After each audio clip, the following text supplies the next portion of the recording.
Fast News a le plaisir de vous retrouver, fidèles auditeurs, ce vendredi 25 mai. Après le reportage sur Lowell, nous poursuivons la lecture du long voyage des pingouins. Hello everybody. After a wonderful day at Sturbridge Village, Fast News is going to report on the 5th graders' visit to Lowell, Massachusetts. Lowell, founded in the early 1820s, is a city in Massachusetts that had mills that manufactured cloth. These factories were powered by water, brought to the mills through a canal system. The fifth grade students toured one of these factories and attended 3 different workshops: the weaving, the assembly line, and a water workshop. Finally, before heading home, the 5th graders entered a boarding house to see how the mill girls ate and slept. And now, to tell us more about the weaving workshop, here is Cyprian. Thanks, Maya. One great activity we were able to experience at Lowell was weaving. The 5th graders visited a real mill that was used during the Industrial Revolution. There were over 80 weaving machines on each floor. Only 10 machines were working, but the noise was still deafening because the shuttle were traveling back and forth 140 times per minute between 2 hammers. I can't imagine how much noise all 80 machines would make if they were all working together.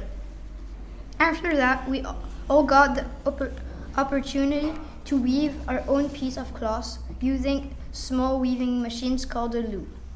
The concept was easy. There were 4 pedals, and to start weaving, you had to press pedal 1 and 3. Then you had to move the shuttle between the threads. The next step, you had to press pedal 2 and 4 and move the shuttle back where you started. After that, you had to repeat this pattern. We learned to weave 6 different ways. Everyone seemed to like this activity, and we all got to take home our own piece of cloth that we weaved. Now Jade will talk to us about the assembly line. Thank you, Cyprien. In the old times, people would always make everything themselves, but it would take time. An assembly line was a way to speed things up. The concept was to put a lot of people, one after the other, doing one job per person, so that they would do one movement over and over again. This was easier because the workers were very good at their one job and they were easier to train. The assembly line is the whole concept of a factory, so it makes sense that we would do a workshop during our visit. We experienced how the assembly line worked when we made paper patterns. The first person had to draw the outline of the paper. The second person had to stamp 5 stems in a particular place. The third person added the leaves, the fourth the flowers. Then, the 5th person had to move the whole thing so that the workers could go on to the next paper. The 6th one had to cut the long paper into separate pieces, and the last one had to make sure everything was done right. While doing this, we experienced the ups and downs of the workers' lives, getting their pay, getting fired, going on strikes, and even having a meeting for better work conditions in the end. Now, Maya and Emily will tell us about the water workshops the 5th grader did. Thanks, Jade. The early Industrial Revolution was powered by spinning water wheels, so the 5th graders took part in a water workshop. There were 2 hands-on activities. Half of the 5th graders focused on canals, and the other half worked on water wheels. I will speak about the canals. At the beginnings of the workshops, we had to make a plan on where the canals would go and what size wheels we would use. Afterwards, we constructed the canals using screws, plastic parts, and different sized wheels. Once finished, we turned the water on, but there was a problem. In some places, the wheels weren't turning well. There was either too much water or not enough. We fixed these problems by speeding the water up or slowing it down using dams at the beginning or end of each canal.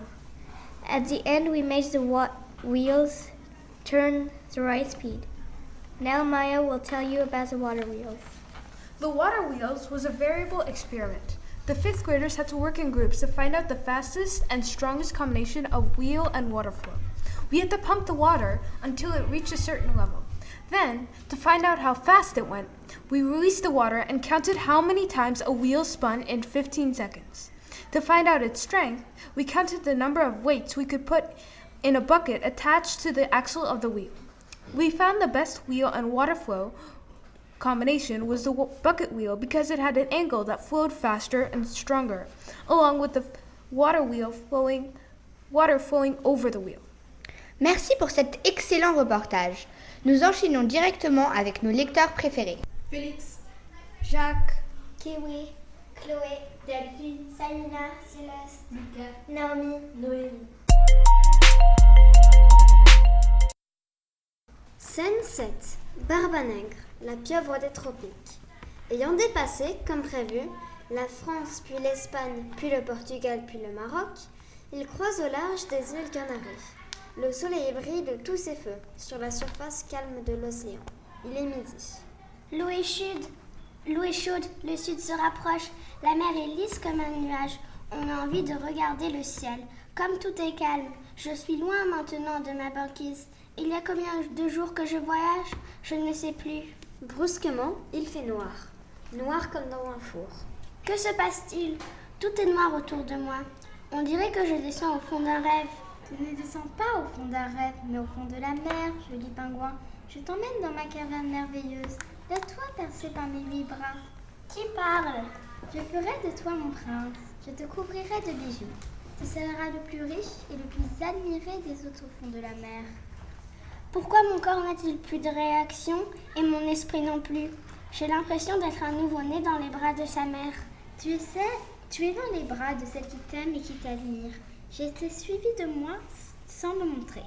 Je suis amoureuse de toi, de ton pelage si bien dessiné, de ton bec précieux, de tes millions de nageoires, de ta nage aérodynamique, de ton corps sous-marin. Suis-je victime d'un sortilège? Ne crains rien. Je sais que tu es à la recherche des couleurs. Celle que tu découvriras ici brille de 1000 éclats. Tu seras riche comme personne ne l'a jamais été. Je mets toute ma fortune à tes pieds.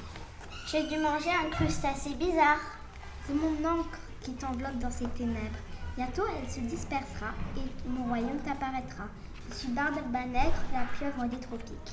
La pieuvre des tropiques? Aussitôt, le nuage d'encre se dissipe et on découvre un curieux palais. Une caravelle échouée dans les profondeurs, décorée d'une multitude de bijoux. Il y en a partout, sur les parois, dans des coffres, au plafond.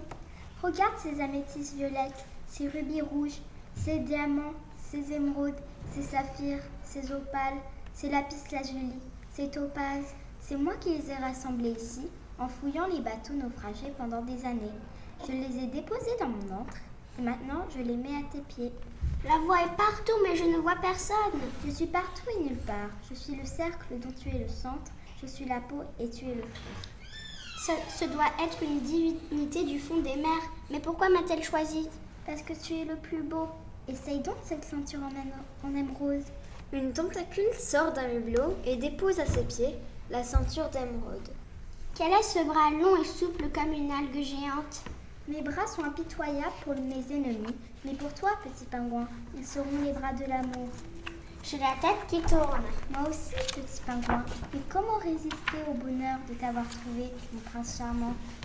Je ne suis pas un prince, je suis le pingouin, seulement le pingouin. Repose-toi, je m'écarte. Vous avez 8 bras? Oui, joli pingouin, 8 bras pour t'embrasser. À tout à l'heure. La curiosité mène notre pingouin vers un hublot. Il s'approche de l'ouverture pour regarder Barbanègre. Une pieuvre géante! Une pieuvre géante! Quel monstre! Ces tentacules n'en finissent pas. Il faut absolument trouver un moyen de s'échapper. Barbanègre se rapproche. Je souffre de mon apparence poulpesque. Je n'ai pas ta grâce, pas ta silhouette. Personne ne peut croire que je suis aimable. J'ai peur que tu te sauves. Je vois bien que tu sursautes lorsque je m'approche. Qu'est-ce que tu portes autour de ta cheville? C'est une montre, c'est un cadeau. Qui t'a fait ce cadeau? Un petit garçon que j'ai sauvé de la noyade. Tu penses encore à lui? Il voulait que je reste avec lui. Ne me parle jamais de lui. Je hais les petits garçons. Je hais tous ceux qui t'ont connu avant moi. Je suis jalouse. Ma jalousie est tentaculaire. Si je pouvais faire disparaître le monde autour de toi, je le ferais. Y a-t-il un bijou que tu désires qui ne se trouve pas dans mon trésor? Peut-être un bonnet. J'aime bien les bonnets. Ce n'est pas un bijou, ce n'est pas digne de toi. Trouve autre chose. J'aimerais rendre visite à mes parents. Tu t'ennuies déjà avec moi? Non, Barbe à Nègre, mais je voudrais les rassurer. Alors je t'accompagne, je te porterai dans mes bras. Merci, je vais me préparer. Dans la nef, contre une paroi, une statue porte un flambeau. Le bois en est rongé par l'eau salée. Elle est recouverte d'algues. Il est facile d'arracher la statue et de prendre sa place en se recouvrant à son tour d'algues. Notre pingouin, après avoir longé la paroi, devient la statue. Quand la pieuvre Barbe à Nègre ne le voit plus, elle secoue le bateau dans tous les sens, se met dans une fureur noire, vocifère en crachant de l'encre. Joli pingouin, pingouin. Ah, tu crois m'échapper, jeune présomptueux. Mais je nage plus vite que toi. Je vais te retrouver. Dussage fouiller tout l'océan et je t'étoufferai dans mes tentacules pour te punir, comme les autres. Elle s'éloigne. Scène 8. La croisière. Tableau 1. Le port. Dans un port des tropiques, sur la terre ferme, devant un navire à quai, notre pingouin porte un collier de saphir autour du cou, souvenir de Barbe à Nègre. La menace de Barbe à Nègre me résonne encore aux oreilles. Il faut trouver un moyen de transport autre que la nage. Ah, bonjour monsieur. Excusez-moi, à quelle heure part le prochain bateau pour la jungle? À 10 heures. Merci monsieur. Tiens, un bijouterie. Bonjour monsieur. Voilà, j'ai un bijou que je souhaiterais céder. Il me rappelle trop de mauvais souvenirs. Où avez-vous trouvé cette merveille? C'est un bijou de famille. Vos ancêtres devaient être de grands conquérants. Je suis très honoré, monsieur, que vous avez choisi ma modeste échoppe. Combien en voulez-vous? Le prix d'un billet pour la jungle. Vous vous moquez de moi? C'est trop cher. Ce n'est pas assez, monsieur, pas assez. Pourquoi? Je n'ai pas besoin de plus. Le prix du billet et c'est tout. Monsieur, je suis gênée, vraiment. Laissez-moi vous en donner le double. Mais non, puisque j'en ai pas de poche pour le garder. Bien, monsieur. Puisque tel est votre désir, je suis à votre service. Le client est roi. Le bijoutier lui retire son collier et lui tend une liasse de billets, puis le regarde s'éloigner, les yeux écarquillés. Tableau 2. Le bateau. Notre pingouin est allongé sur une chaise longue sur le pont d'un bateau. Il porte des lunettes de soleil. Monsieur n'a pas de bagages? Non, je rejoins un cousin. Il a le même taille que moi. Il me prêtera des vêtements de rechange. Monsieur souhaite que je lui apporte quelques livres pour égayer cette traversée. Des livres? C'est un livre. Nous avons toutes sortes de titres à la bibliothèque de bord, si monsieur désire consulter le menu. Il lui tend un menu. 20 000 lieues sous les mers, de la Terre à la Lune, le tour du monde en 80 jours, l'île à Élise. Vous n'auriez pas la petite sirène? C'est un livre pour enfants, monsieur. Alors, je ne sais pas. Il est possible d'en avoir plusieurs? Bien sûr, monsieur. Alors tous. À vos ordres, monsieur. Plus tard, notre pingouin est plongé dans la lecture, un tas de livres à côté de lui. Je signale à monsieur que le repas va être servi. La place sous mesure est réservée à la table numéro 12. Je finis mon chapitre. Bien, monsieur. Monsieur désire un apéritif? Non, merci.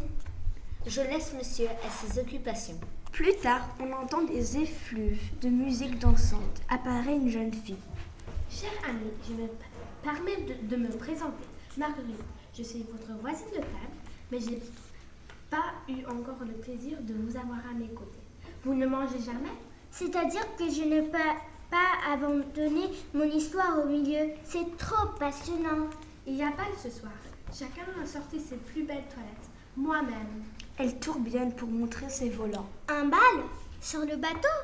Avec un orchestre, du champagne, le capitaine serait permis, nous fêtons le passage de l'Équateur. C'est la première fois que je fais une croisière. Je serai votre cavalière. Mais je ne sais pas danser. Je vous apprendrai. Et puis, je n'ai pas de costume. Comment? Vous êtes le plus élégant de tous ces messieurs. La coupe de votre frac est d'un rareté. Ce merveilleux assemblage de blanc et noir et ce jabot qui descend jusqu'au vernis. Faites-moi un plaisir. Pingouin prend ses livres sous le bras. Vous pouvez laisser là vos livres. Personne ne vous les prendra. Il se lève. Une montre autour du pied, c'est une déliciosité. Décidément, vous êtes un original. Ils sortent, Marguerite le tenant par le bras avec fierté. Plus tard, notre pingouin est de nouveau allongé sur sa chaise longue, le tas de livres à côté de lui. Il sirote une boisson avec une paille. Le garçon de cabine lui passa une assiette de petit four. Soudain, on entend la sirène du bateau. Monsieur, qu'est-ce qu'il y a encore? Je n'ai plus faim, je n'ai pas soif. Je n'ai pas envie d'aller danser avec mademoiselle Marguerite. Je n'ai pas envie d'aller me plonger dans les piscines. Je n'ai pas envie d'aller jouer au bridge à la table du capitaine. Je n'ai qu'une seule envie, c'est qu'on me laisse tranquille pour que je puisse finir mon histoire. Est-ce que c'est clair, monsieur le garçon du cabine? C'est à dire, monsieur, que nous sommes arrivés. Arrivé? En Afrique, monsieur. En Afrique? Mais oui, monsieur, c'est là que monsieur désirait se rendre pour voir son cousin. Le cousin de monsieur qui a la même taille que lui. Mon cousin? En Afrique? Ah oui, le pays de la jungle et des animaux en couleur. C'est cela même, monsieur. La sirène a retenti pour annoncer l'arrivée au port. Il faut faire ses bagages, se préparer pour quitter le bateau. Il prend l'échafaudage de livres dans ses bras.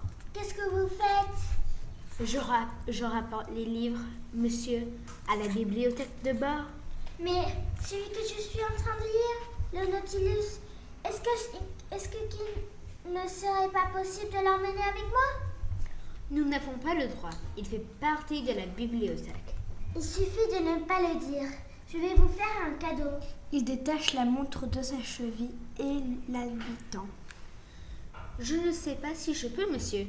C'est une très belle montre. Elle peut peut-être manquer à monsieur. Pourquoi voulez-vous qu'une montre manque à un pingouin? Un pingouin, monsieur? C'est une expression de mon pays. Regardez-la, je vous en prie, et laissez-moi le Nautilus. Bien, monsieur. Merci, monsieur. Il range la montre. Au revoir, monsieur. À la prochaine traversée, peut-être. Tableau 3, sur le quai en Afrique. Son livre sous les bras, ses lunettes sur le nez. Quelle chaleur! Pardon, madame. C'est bien ici, là? Tu n'y es pas encore. Il faut marcher, sortir de la ville. Excusez-moi, ici en Afrique, les hommes sont tous noirs? Bien sûr, c'est la première fois que tu viens chez nous. C'est la première fois. Et toi, tu es blanc ou tu es noir? Je suis les deux, blanc devant et noir derrière, à égalité. Ça alors, viens avec moi, je vais te présenter à ma famille. Excusez-moi, mais je suis pressée. Il y a des semaines que je voyage. Il faut maintenant que je rejoigne la jungle. On m'attend. Dommage. Alors bonne route. Comment t'appelles-tu? Le pingouin. Je suis le pingouin. Bienvenue chez nous et bonne route, pingouin noir et blanc. Un immense merci pour ce partage. Nous avons hâte de découvrir la fin de ce merveilleux récit. Nous vous souhaitons un excellent week-end de Memorial Day. Nous vous retrouverons la semaine prochaine avec une rencontre spéciale qui nous est très chère, l'interview d'Eileen Jabbar.